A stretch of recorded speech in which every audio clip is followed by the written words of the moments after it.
पंजाब के मुख्यमंत्री भगवंत मान ने पंजाब के डीआईजी और 2009 बैच के आईपीएस अधिकारी हरचरण सिंह भुल्लर को सस्पेंड कर दिया है। हरचरण सिंह भुल्लर पिछले दिनों रिश्वत के मामले में गिरफ्तार हो चुके हैं। केंद्रीय जांच एजेंसी सीबीआई ने पिछले हफ्ते उन्हें 5 लाख रुपए रिश्वत रंगे हाथ लेते गिरफ्तार किया था। चलिए पूरे मामले को विस्तार से समझते हैं। हरचरण सिंह भुल्लर, जो वर्तमान में डीआईजी रोपड़ के पद पर पदस्थापित थे, इसमें हैरानी यह है कि अफसर पर कानून की रक्षा की जिम्मेदारी थी, वही अगर रिश्वत के जाल में फंस जाए तो आम जनता किस पर भरोसा करे। पूरा मामला तब सामने आया जब व्यापारी ने सीबीआई में शिकायत की कि डीआईजी भुल्लर उसे हर महीने पैसे मांग रहे हैं। व्यापारी का कहना था कि एक पुराने केस को निपटाने के नाम पर भुल्लर ने उनसे रिश्वत की मांग की है। सीबीआई ने व्यापारी के शिकायत की जांच की और इस मामले में जब अहम सबूत मिले तो 16 अक्टूबर को डीआईजी भुल्लर को गिरफ्तार कर लिया गया। गिरफ्तारी के बाद उनके घर और फार्म हाउस पर छापे मारे गए तो वहां जो कुछ मिला उसने सबको चौंका दिया है। भुल्लर के घर से करीब 7.5 करोड़ रुपए नगद, 1.5 किलो सोने के गहने, 26 से ज्यादा महंगी घड़ियां, कई मोबाइल फोन और 50 से अधिक संपत्तियों से जुड़े दस्तावेज बरामद हुए। लुधियाना के रसलाला इलाके में उनके फार्म हाउस से 108 शराब की बोतलें, कुछ कारतूस और नकदी भी मिले। इतनी बड़ी रकम और सोना देखकर सीबीआई अधिकारी भी हैरानी में हैं।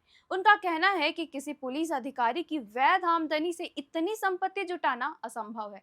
अब यह जांच चल रही है कि यह पैसा कहां से आया और किस किस के जरिए इकट्ठा किया गया। हरचरण सिंह 2009 बैच के आईपीएस अफसर हैं। उनके पिता एसएम भुल्लर पंजाब के डीआईजी रह चुके हैं, यानी उनका परिवार लंबे समय से पुलिस सेवा से जुड़ा है। ऐसे परिवार के अफसर पर रिश्वत का आरोप लगना बेहद शर्मनाक माना जाता है। जब कानून की रखवाली करने वाला ही गलत रास्ता चुन ले तो आम जनता को न्याय कैसे मिलेगा। इस पूरे मामले में राजनीति में भी हलचल मच रही है। कांग्रेस नेता सुखपाल सिंह खौरा ने कहा कि मुख्यमंत्री भगवंत मान की चुप्पी दिखाती है कि यह सरकार भ्रष्टाचार के खिलाफ गंभीर नहीं है।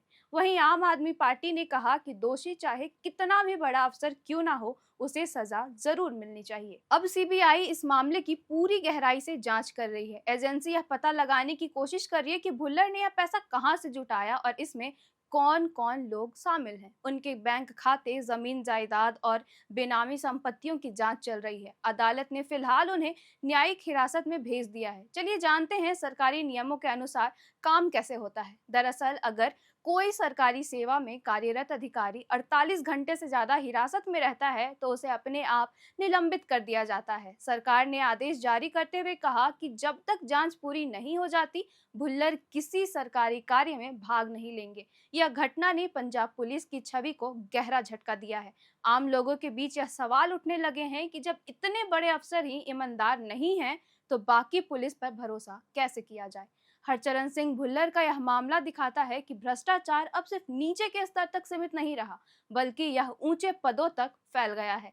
लेकिन यह बात भी अच्छी है कि नई एजेंसियां अब पहले से ज्यादा सक्रिय है और किसी भी कीमत पर और किसी भी ताकत या औदा देखकर पीछे नहीं हटती। जनता को उम्मीद है कि इस मामले में सच्चाई सामने आएगी और दोषी को सजा जरूर मिलेगी। यह घटना बाकी अपराधियों के लिए भी एक सबक है कि चाहे पद कितना भी बड़ा क्यों ना हो, गलत काम एक गलत ही रहता है और सबक मिलना जरूरी होता है। इस मामले के सामने आने के बाद जनता में गुस्सा और निराशा दोनों है। लोगों का कहना है कि अगर इतने ऊंचे पद पर बैठे अधिकारी भी भ्रष्ट निकले तो जनता किस पर भरोसा करे।